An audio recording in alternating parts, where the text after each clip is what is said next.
ಎಲ್ಲರಿಗೂ ನಮಸ್ಕಾರ. ಶ್ರೀವಾರಿ ನಾಲೆಡ್ಜ್ ಚಾನೆಲ್ಗೆ ಸ್ವಾಗತ. ಇವತ್ತಿನ ದಿವಸ ರಾಘವೇಂದ್ರ ಸ್ವಾಮಿಗಳ ಸೇವೆ ಹೆಂಗೆ ಮಾಡಬೇಕು, ಸೇವೆಗಿಂತ ಮೊದಲು ಏನು ಮಾಡಬೇಕು, ಆಮೇಲೆ ಸೇವೆ ಮಾಡಬೇಕಾದ್ರೆ ನಾವು ಯಾವ ನಿಯಮಗಳನ್ನು ಅನುಸರಿಸಬೇಕು ಅಂತ ಹೇಳ್ತೀನಿ. ನೋಡಿ, ರಾಘವೇಂದ್ರ ಸ್ವಾಮಿಗಳ ಸೇವೆಗಿಂತ ಮೊದಲು ನಮಗೆ ನಾವು ಅಂದ್ಕೊಂಡಿದ್ದ ಕೆಲಸ ಆಗೇ ಆಗತ್ತೆ ಅಂತ ನಾವು ಅವ್ರನ್ನ ನಂಬಬೇಕು. ಆ ಸೇವೆನ ನಾವು ನಂಬಬೇಕು. ನೋಡೋಣ, ಇಷ್ಟು ಮಾಡೋಣ, ಎಷ್ಟಾಗುತ್ತೋ ಅಷ್ಟು ನೋಡೋಣ ಅಂತಲ್ಲ. ಇಲ್ಲ, ಇದು ಮಾಡಿದ್ರೆ ನನಗೆ ರಾಯರು ಅನುಗ್ರಹ ಮಾಡೇ ಮಾಡ್ತಾರೆ ಅಂತ ಮೊದಲನೇದು ಪರಿಪೂರ್ಣವಾಗಿ ನಂಬೋದು. ಎರಡನೇದು, ನೀವು ಯಾವ ಸೇವೆ ಮಾಡ್ತೀರೋ ಅದನ್ನು ಭಕ್ತಿಯಿಂದ ಮಾಡೋದು. ಹೆಜ್ಜೆ ನಮಸ್ಕಾರನೋ ಅಥವಾ 48 ಪ್ರದಕ್ಷಿಣೆನೋ ಅಥವಾ ಪ್ರದಕ್ಷಿಣೆ ಹಾಕಬೇಕಾದ್ರೆ 4 ಮೂಲೆಯಲ್ಲೂ ನಮಸ್ಕಾರನೋ, ಅದು ನೀವು ಯಾವುದು ಮಾಡಬೇಕು ಅಂತ ಅನ್ಕೋತೀರೋ ಅದನ್ನು ಭಾಳ ಭಕ್ತಿಯಿಂದ ಮಾಡಬೇಕು.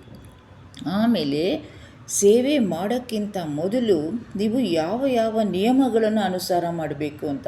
ಕೆಲವ್ರು ಏನು ಮಾಡ್ತಾರೆ, ರಾಯರ ಮಠದಲ್ಲಿ ಸುಮ್ಮನೆ ಕುಂಬಳಕಾಯಿ ದೀಪ ಹಚ್ತಾ ಇರ್ತಾರೆ, ಬೆಲ್ಲದ ದೀಪ ಹಚ್ತಾ ಇರ್ತಾರೆ. ನಾನು ನೋಡ್ತೀನಿ, ಎಷ್ಟೋ ಸತಿ ನೋಡ್ತೀನಿ, ಸುಮ್ಮನೆ ಎಲ್ಲೆಲ್ಲೋ ನೋಡಿಕೊಂಡು ಮೊಬೈಲಲ್ಲಿ ನೋಡಿಕೊಂಡು ಪ್ರದಕ್ಷಿಣೆ ಹಾಕ್ತಾ ಇರ್ತಾರೆ. ಹಾಗಲ್ಲ ನೋಡಿ, ನಾವು ಒಂದು ದೇವಸ್ಥಾನಕ್ಕೋ ಎಲ್ಲಿಗಾದರೂ ಹೋಗಬೇಕಾದ್ರೆ ಅಲ್ಲಿ ಮಾತಾಡಬಾರ್ದು, ಬೇರೆ ಕಡೆ ಗಮನ ಹೋಗಬಾರ್ದು. ಇನ್ನೊಂದು, ರಾಯರ ಸೇವೆ ಮಾಡೋ ಸಮಯಕ್ಕೆ ನಮ್ಮ ಸಂಸ್ಕೃತಿಗೆ ಅನುಕೂಲ ಆದಂಥ ಬಟ್ಟೆ ಹಾಕೋಬೇಕು. ಇನ್ನೊಂದು, ಸಾತ್ವಿಕ ಆಹಾರವನ್ನೇ ತಗೊಳ್ಬೇಕು. ಒಂದು ವೇಳೆ ನೀವು ರಾಯರ ಸೇವೆ ಮಾಡ್ತಾ ದೇಹಕ್ಕೆ ಬೇಡವಾದಂಥ ಪದಾರ್ಥಗಳು ಅಂತ ಹೇಳಿದರೆ ತುಂಬ ಇರುತ್ತೆ, ಯಾವುದು ಅಂತ ಹೇಳೋಕ್ಕಾಗಲ್ಲ. ಸಸ್ಯಾಹಾರಿಗಳೇ ಆಗಿರಬೇಕು, ಸಾತ್ವಿಕವಾದಂಥ ಪಾನೀಯವನ್ನೇ ಸೇವಿಸಬೇಕು. ಹಾಗೆ ಅರ್ಥ ಮಾಡ್ಕೊಳ್ಳಿ. ಆಮೇಲೆ ನೆಕ್ಸ್ಟು, ನೀವು 5 ದಿನ ಸೇವೆ ಮಾಡಬೇಕು ಅಂತ ಅಂದ್ಕೊಂಡ್ರೆ ನೀವು 5 ದಿನ ಕೂಡ ಮಧ್ಯಾಹ್ನ ಮಾತ್ರ, ಒಪ್ಪತ್ತು ಮಾತ್ರ ಊಟ ಮಾಡಬೇಕು. ರಾತ್ರಿ ಲಘು ಉಪಹಾರ ಮಾಡಿ. ಇಲ್ಲದೆ ಹೋದರೆ ನಿಮಗೆ ತಡ್ಕೊಳ್ಳೋಕ್ಕಾಗತ್ತೆ ಅಂತಂದರೆ ಹಣ್ಣು ಹಾಲಿನ ಸೇವನೆ ಕೂಡ ಮಾಡ್ಕೋಬೋದು. ಆಮೇಲೆ ನೆಕ್ಸ್ಟು, ನೀವು 5 ದಿನ ಸೇವೆನೋ, 1 ವಾರ ಸೇವೆನೋ, 9 ದಿನ ಸೇವೆನೋ ಏನು ಅಂದ್ಕೊಂಡಿರ್ತೀರೋ ಅದನ್ನು ಕಂಟಿನ್ಯೂಸ್ ಆಗಿ ನಾನ್ ಸ್ಟಾಪಾಗಿ ಮಾಡಬೇಕು. 3 ದಿನ ಆಯಿತು, ಆಮೇಲೆ ಇನ್ನೆಲ್ಲೋ ಯಾವುದೋ ಊರಿಗೆ ಹೋಗಬೇಕಾಯ್ತು, ಆಮೇಲೆ ಮತ್ತೆ ಬಂದು 2 ದಿನ ಮಾಡ್ತೀನಿ ಅಂತ ಅನ್ನೋದು ಹಂಗೆ ಮಾಡಬಾರ್ದು. ಒಂದು ದಿವಸ ಕೂಡ ಅಂದ್ಕೊಂಡಿದ್ದಂಥ ಕಾರ್ಯನ ನೀವು ಬಿಡಬಾರ್ದು. ಅದು ಯಾವ ಸೇವೆನ ನೀವು ಮಾಡ್ತಿರ್ತೀರೋ ಅದನ್ನು ಬಿಡಬಾರ್ದು.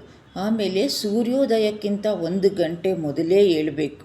ಮನೆಯಲ್ಲೂ ಕೂಡ ರಾಯರದೊಂದು ಜಪ ಮಾಡಿ, ಅದಕ್ಕೇನು ಹೆಚ್ಚು ಸಮಯ ಬೇಕಾಗಲ್ಲ. ಶ್ರೀ ರಾಘವೇಂದ್ರಾಯ ನಮಃ ಅಂತ ಒಂದು 108 ಸತಿ ಅಂದ್ಕೊಳ್ಳೋದು, ಅಥವಾ ಒಂದು 58 ಸತಿನೋ 48 ಸತಿನೋ ಗಾಯತ್ರಿ ಮಂತ್ರ, ರಾಯರ್ ಗಾಯತ್ರಿ ಮಂತ್ರ ಅಂದ್ಕೊಳ್ಳೋದು ಮಾಡೋಕ್ಕೇನು ಎಷ್ಟೊತ್ತೂ ಆಗಲ್ಲ. ಆಮೇಲೆ ಒಂದು ಸತಿ ಎದ್ದ ಮೇಲೆ ರಾತ್ರಿ 9 ಗಂಟೆ ತನಕ ಮಲ್ಕೋಬಾರ್ದು. ಮಧ್ಯಾಹ್ನ ಎಲ್ಲ ಮಲ್ಕೊಳ್ಳೋದು ಎಲ್ಲ ಮಾಡಬಾರ್ದು.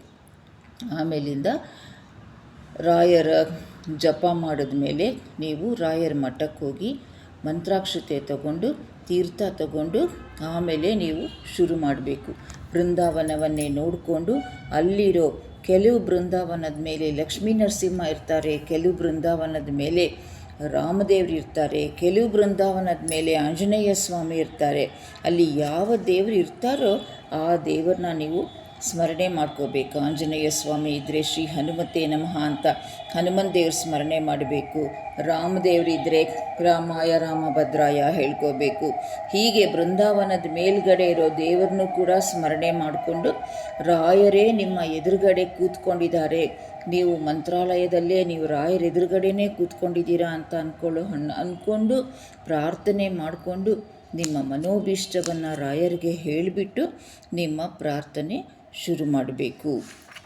ಹೀಗೆ ಬರೀ ಒಂದೇ ಸತಿ ಮಾಡಿಬಿಟ್ಟು ಆಗೋಯ್ತಪ್ಪ, ಇವತ್ತಿನ ದಿವಸ ರಾಯರ ಮಠದ್ದು ಈ ಸೇವೆ ಆಗೋಯ್ತು ಅಂತ ಹೇಳಿಬಿಟ್ಟು ದಾರಿನಲ್ಲಿ ಬರ್ತಾ ಒಂದು ಹೋಟ್ಲಲ್ಲಿ ತಿಂಡಿನೋ ಕಾಫಿನೋ ತಿನ್ನಬಾರ್ದು. ಹೊರಗಡೆ ಎಲ್ಲೂ ನೀವು ತಿನ್ನಬಾರ್ದು. ಆದಷ್ಟು ಬಡಬಗ್ಗರಿಗೆ ನಿಮ್ಮ ಕೈಲಿ ಎಷ್ಟಾಗುತ್ತೋ, 1 ರೂಪಾಯೋ 5 ರೂಪಾಯೋ 10 ರೂಪಾಯೋ ಏನಾದರೂ ಒಂದು ದಾನ ಮಾಡಿ. ಆಮೇಲಿಂದ ಮನಸ್ಸಿಗೆ ಯಾವುದೂ ಒಂದು ಭಾರ ಮಾಡ್ಕೊಳ್ಬಾರ್ದು, ದುಃಖದಲ್ಲಿರಬಾರ್ದು. ರಾಯರ ಸೇವೆ ಮಾಡ್ತಾ ಇದ್ದಾಗ ನಮ್ಮ ಕೆಲಸ ಮಾಡಿಕೊಡ್ತಾರೆ ರಾಯರು, ನಾವು ಕೇಳಿದ್ದು ಕೊಡ್ತಾರೆ ಅನ್ನೋದೊಂದನ್ನು ನೀವು ಮರಿಬಾರ್ದು. ನೆಕ್ಸ್ಟು, ಸೇವೆ ಮಾಡುವಷ್ಟು ದಿನಗಳ ಕಾಲ ನಿತ್ಯನೂ ಬೇರೊಬ್ಬರ ಮನೆಗೆ ಊಟಕ್ಕೆ ಹೋಗಬಾರ್ದು, ಮತ್ತೊಬ್ಬರು ಎಂಜಲು ತಿನ್ನಬಾರ್ದು, ಬೇರೊಬ್ಬರಿಗೆ ಬೈಯೋದು, ಹಿಂಸೆ ಮಾಡೋದು ಮಾಡಲೇಬಾರ್ದು. ಮತ್ತು ಕಡೆಯದಾಗಿ ಪ್ರಾರ್ಥನೆಯನ್ನು ಮಾಡಿಕೊಂಡು ನಮಸ್ಕಾರ ಹಾಕ್ಕೊಂಡು ದೇವ್ರನ್ನ ದೇವಸ್ಥಾನದಿಂದ ಸಂತೋಷವಾಗಿ ಬರಬೇಕು. ಧನ್ಯವಾದಗಳು.